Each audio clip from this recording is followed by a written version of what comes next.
Homage to the Buddha, the Blessed, Noble, and Fully Self-Awakened One. This morning we talked about what the Buddha means by right awareness, and we had the image of a child driven by curiosity. Then we talked about how these mental states come up which take us away from our insight meditation, which we call the hindrances, the obstacles. And we need to be skillful. We need to know how to deal with them. And we also discussed what it is we're actually investigating, what the Buddha called the characteristics of existence.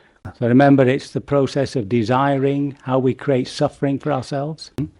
And there's the impermanence, radical impermanence. Everything arises and passes away, that's it, full stop. And this whole idea of not self, which we begin to discover by recognizing that everything we're aware of is an object of awareness. So there's a disconnect. And also the fact that in certain situations, like when we're meditating, we're not in control of the mind or the heart. And so we begin to realize that the mind and our emotional life have their own engines. Now, we also talked about the way concepts distort what we are actually experiencing. Now there's an even deeper distortion which comes from our culture, a deeper distortion which comes from our culture. It's just the biases of our culture when we approach Buddhism. Bias, prejudice, bias. Buddhism. Buddhism. Okay. And I want to talk about these first, and then to talk about the actual technique that we're using, which will help us to break through these biases. So there are three or four, but the main are three ways in which we receive Buddhism, which sometimes distorts the teaching. So the first one is through science. It's not that science doesn't tell us about the world, but there are those people who think that science is the only way you can know something, truly. If you can't experiment it, if you can't repeat the experiment, then in a sense it doesn't exist. So for instance, the Buddha did not think about setting up an experiment about Vipassana. That he had a group of people who practiced the Four Noble Truths and Vipassana, group of people who had the Ignoble Truths and Vipassana, and a group of people that had no Noble Truths but just practiced Vipassana. And through that experiment, he decided that Vipassana was good. So when somebody approaches the teaching as a scientific materialist, then at least two teachings are denied as being truthful. The first one, of course, is rebirth, which is impossible to prove scientifically, I think. And the second one is nibbana, which the Buddha said is completely outside human experience. So how are you going to prove that nibbana is an experience? So when somebody says to such a person that these I've experienced them, their reply will be, well, it's just in your mind. When it comes to rebirth, some say that the Buddha taught it because, well, everybody sort of generally believed in it. But what would you think of a teacher who was teaching something because other people believed it, but they didn't believe it themselves? The problem with seeing the mind as the brain is that the connection between the physicality of the brain and the inner experience we have of the mind, they can't make that connection. See? So when we are sitting, we experience emotions and thoughts. We don't experience chemical changes and electrical signals in the head. So this is known, some of you will know, this is known as the hard question. Now, if you read the scriptures, the Buddha's quite clear that we are made up of three parts. We're made up of three parts. Three parts. Tre parti. Siamo fatti di tre parti. Ecco. The physical body. The mind is of another type of energy. La mente è un altro tipo di energia. And then there is this nibbana, this Buddha nature inside us. So now, the important thing is not to take a position. You see, why come to a conclusion when we don't know for certain for ourselves? I was on a train once, and some rugby fans joined and sat opposite me. And he said to me, are you a Buddhist monk? I said, yes. He said, I don't believe in reincarnation. I said to him, but do you know whether there is or not? Do you know whether there is or not reincarnation? And he said, no. So I said, why do you come to a conclusion? And his friend said to him, yeah, why did you come to a conclusion? You can only have this conversation if you have some beer in the system. So the important thing is to remain, as it were, humble. Just to be in that place of don't know. And that allows us to receive information which, if we take a position, we just ignore or deny.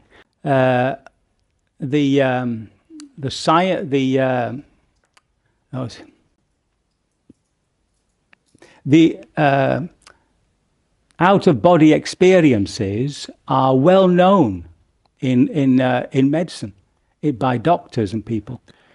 Out-of-body experiences where it's not possible for the person lying there unconscious to know what was actually going on. Where situations where the person lying there. And there are also, if you go on YouTube, many examples of rebirth which are difficult to explain. But even these, we do not have to believe. It is a case of being open-minded, open-hearted. We'll only know for sure when we personally have that experience. There is also another moral problem with scientific materialism, which is not Buddhistic. Everything in the science understanding is conditioned. So you are conditioned to do things. Experiments have shown that we decide things in the mind before we become aware of them. But from a Buddhist point of view, this is the unaware life. There are many intentions that we don't need to be aware of. I don't have to be aware of the intention to open the door so I can get into the other room. It's habitual. But what we discover through our meditation, going very slow, is that I can be aware of even the slightest intention that arises in the mind. So this means that we do have a choice. If we couldn't see the intention, if we're always driven by the intention, then we're living completely conditioned lives. If we're always driven by an unconscious intention. This sort of understanding, behaviorism, whatever. Comunque. There was a case in America of somebody who murdered. Yeah, and the lawyers argued that he had no choice. He was conditioned by the society, by the family he was in, by the conditions that he found himself in. And the court found him not guilty. So one of the problems of believing, of understanding our lives to be completely conditioned is that you don't need to take responsibility for your actions. This is not the case with the Buddha. The Buddha did not teach free will, but through discernment, through understanding, we can see that whenever a choice comes up, which is the better choice. That's one particular way that we look at life, through this idea that science is the only way we can know something to be true. The second one is psychotherapy. The aim of psychotherapy is to help somebody achieve a healthy sense of self. They deal with trauma, with specific mental illnesses, with relationship problems. So, as you know now, mindfulness, the Buddhist practice of insight meditation, is used as a psychotherapeutic intervention. And it's very successful, I believe. But if we practice in order to help ourselves with our psychological problems, we miss the true aim of the Buddha's teachings. What did I say? I can't remember what I said anyway. And now when I'm trying to think of what I'm going to say next, it's doubly important. The aim of mindfulness practice in psychotherapy is to help to deal with these various symptoms. Now, if you in your practice are trying to analyze yourself, then you miss the point of the practice. And because I am deluded, trying to psychotherapeutize myself, the answer I will get will be deluded. All I will do is make myself more and more mad. So it's often the case that meditators sit and suddenly they might feel very depressed. And so because of psychotherapy, they ask, you see, why am I depressed? And then the mind starts searching. My mother. All my problems stem from my mother. So, but knowing that, does that help the depression? No, I'm still depressed. So in Buddhist Vipassana terms, seeking history is a complete waste of time. Because whatever happened in the past has this product, has produced this product. So the heart is in a state of depression. How can we help the heart heal itself? It's by allowing it to speak to us, to come into our consciousness. And it exhausts its turbulent energy. Now, we don't really understand this until we find out what an emotion is before you give it a name. So whenever you feel an emotion, whether it's happiness, love, depression, anxiety, allow it to express itself as a feeling. Don't think about it. Now, your first noting word may be happiness, happiness, anxiety, anxiety. But then you go into the emotion to feel its texture. And when you go into there, this idea of happiness and anxiety begin to disappear. What the noting word you begin to use is lightness, heaviness, warmth, turbulence. They're all very physical words. And then we lose this idea that these feelings within us are actually mental emotions. What I mean by that is that we have a concept of an emotion, and this concept will have a reaction, will make us have a reaction. So if I feel depressed, then I get depressed about being depressed. See, so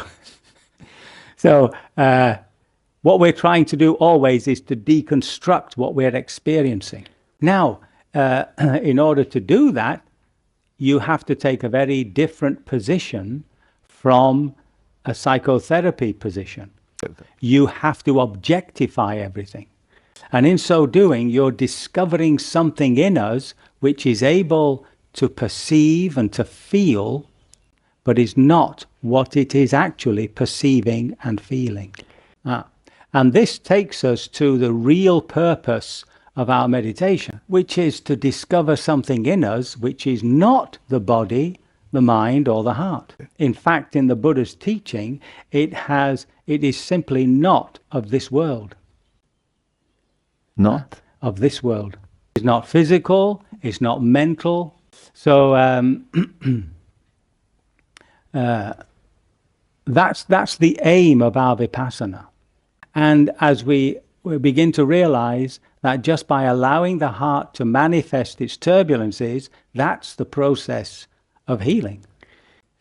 So this is the distinction between psychotherapy and vipassana. So there's no reason why psychotherapy cannot assist us, cannot help us. But our aim is different. We want to experience the unconditioned. So we'll come to that in a minute. And the third distortion, or the third bias, is romanticism. So remember that romanticism was a reaction to industrialization and to the very rational philosophy of that time. People like, Kant. So the Romantics wanted to get back to nature. The Industrial Revolution had caused a separation between human beings and the world they lived in. There was a sense of alienation, this is what they call it. So the Romantics, again, it was, I think, mainly the German philosophers, Novalis, people, the German philosophers. They said to go back into nature and to be overwhelmed by its beauty. And to begin to realize that we ourselves are a product of nature, and that this experience would be so overwhelming at times that we would absorb into this sublime state of mind. But they realized that you could only do this for a short time, and they didn't deny science. They said that didn't seem to be. It was impossible for a human being to know the reason as to why this cosmos existed. And I think I'm right in saying most of them thought that you only had one life and then you disappeared. Now, when we come to meditation, we are unwittingly trying to become happy. When one of my teachers, Sayadaw U Pandita, went to America, one of his students, a woman, said to him that she was so happy that he had come. And he said something in Burmese. The translator did not translate it. So later on, she went to the translator and asked him, what did he say? He said, "I've not come to make you happy, I've come to make you aware." Now, that might seem a little hard, but it's to the point. There is a process of purification of the heart. But this takes, obviously, a long time. Now again, if we make happiness our aim, then we miss the purpose of our meditation. And it's good to recognize that emotions come and go.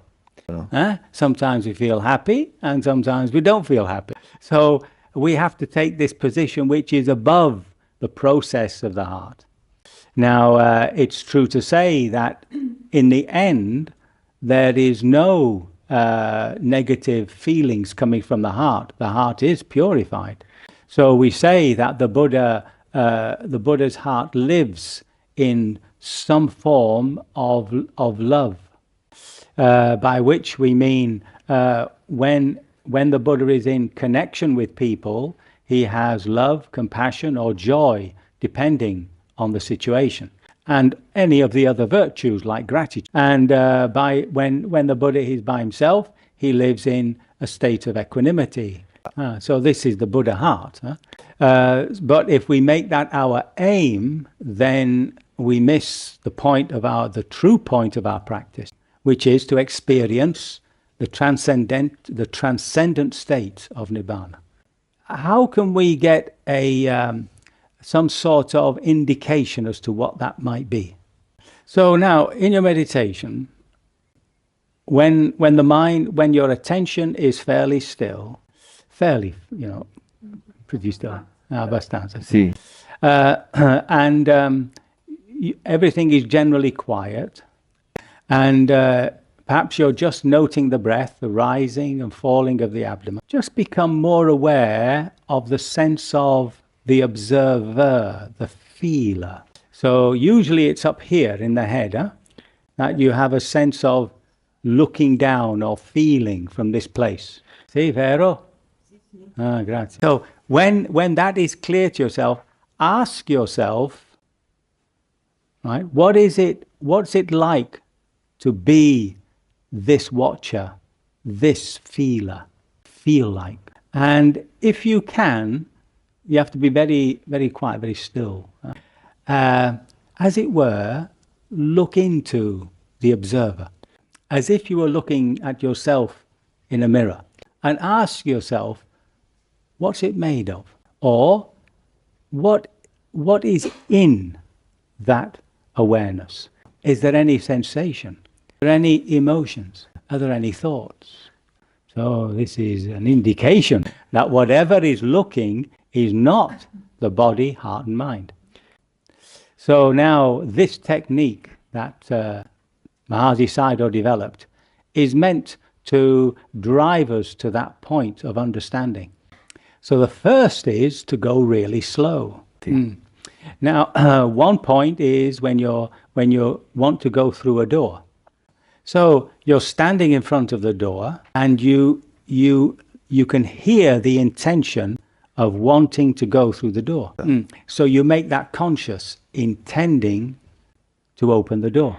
And then you can see that this intention is empowered because the hand moves. And so as the hand moves, your noting word is moving, and your attention is right there in the feeling of movement.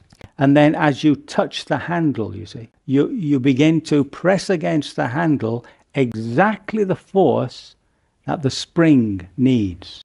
Perfect efficiency. And then you push the door open. And then you release the handle. And then you walk through the door, intending to turn. You turn, and then the process again, intending to close the door. Now, you don't, if there are people waiting, don't do that. Just be generally aware of opening and closing the door. But wherever you can during the day, if you can go really slow and just see that process.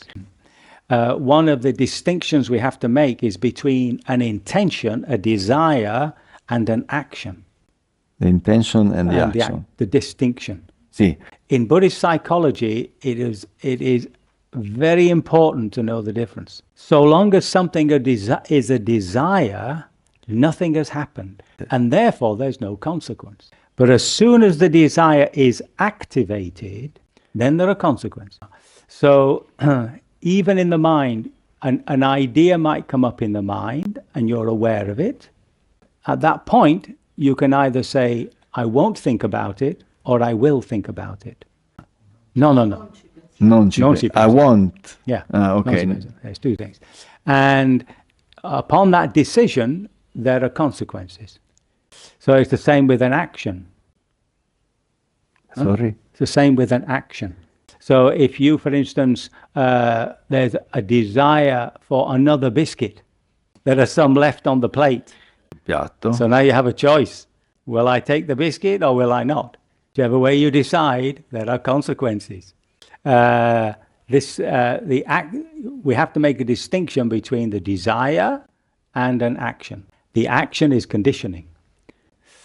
So in the practice, we go slow. We note these conditions. We note our intentions as much as we can. And you'll be surprised. The more intentions that you can become aware of, the more your sense of being here is strengthened. And so now, finally, there's this process of noting. The noting is, there are two reasons for noting. Notare. The first one is to keep this intellectual mind occupied. So if this intellect is, but the other is that as you note, it makes it clear to you that what you're looking at is an object. So for instance, if you have some aching in the knee and you say pain, pain, it's as though you're pointing to it. Questo. And even in the mind, if there's an image and you say imagining, imagining. So through the noting, we're always separating out from what we're experiencing. Now, this is only the first position.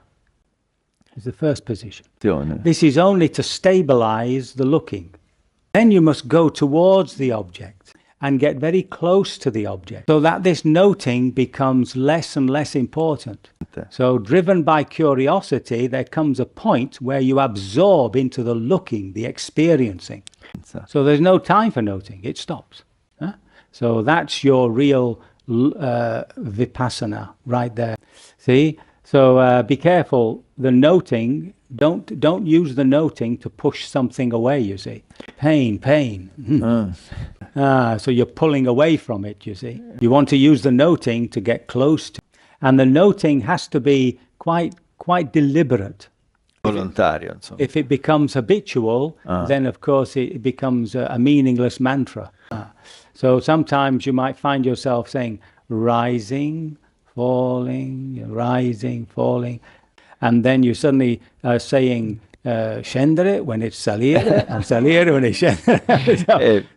So this, then you wake up, you see. A quel punto ti svegli. Yeah, this is a waste of time. You have to do it. You have to do it deliberately. Now, for some people, when they try this technique, it feels as though the word is getting in the way of the experience. So what this is telling the meditator is that they are experiencing things through the conceptual mind. So you have to keep, as it were, looking through the word or around the word or over the word. Get yourself to the sensation. And eventually the word recedes back and it's like a little push to make you look more clearly. And it's like it's pushing you to look more closely. So if you use it wisely, it really is a great aid to the meditation. And if you can't find a word which is describing what you're doing, any word which is close enough will do. So even like feeling, everything, yeah? Feeling, seeing, just basic words. So these are the three parts of our technique, is this going slow, noting intentions, and noting. So hopefully when we do that, we can, as it were, break through our cultural biases, our social, our cultural, forse. You said hopefully. Hopefully. So I can only hope my words have been of some assistance, that I have not caused even greater confusion, and that you will be liberated from all suffering sooner rather than later.